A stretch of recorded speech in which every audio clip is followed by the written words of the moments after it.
Drink deeply of the drug you dared not drink.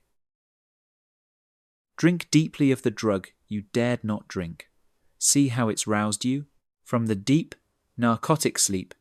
in which you'd long suppressed the truth, the way in which your wedding day had robbed you of your youth and shackled you in irons to a foul, repulsive shrew. The day you acquiesced to lay upon a funeral pyre, the day she took that ring of death and placed it on your finger, the feeling in your gut on which you did not dare to linger, which prophesied events which would eventually conspire to rob you of your very self, to toss you in a pit of maggots on a marriage tomb, inscribed in black regret, with runes and freakish hieroglyphs which you had not quite yet deciphered to the point that you could recognize that it spelled out unequivocally you'd signed away your life to a woman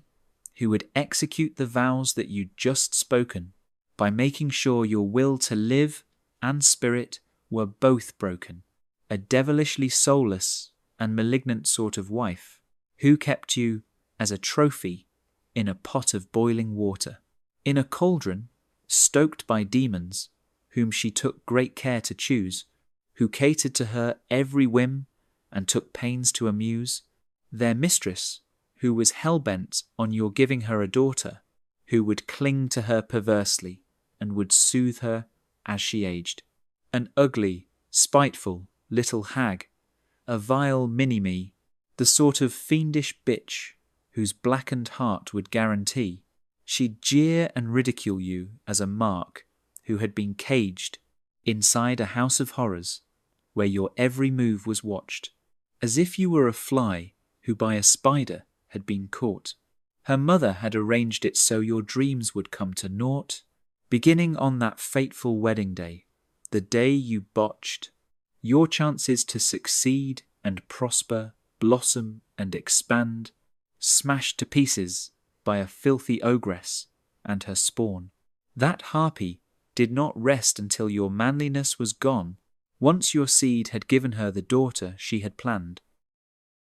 You now are but a keepsake, just a dead thing on a shelf, a souvenir whose wishes are routinely disregarded, a thing, were it to grumble, would be crushed and then discarded, because it has no real value in and of itself. It's time to drink a different drug, and with your final breath, to spit into the eye of God, to violently unhitch whatever you can salvage from this hellcat and her bitch. If nothing else, the sweet release and ecstasy of death.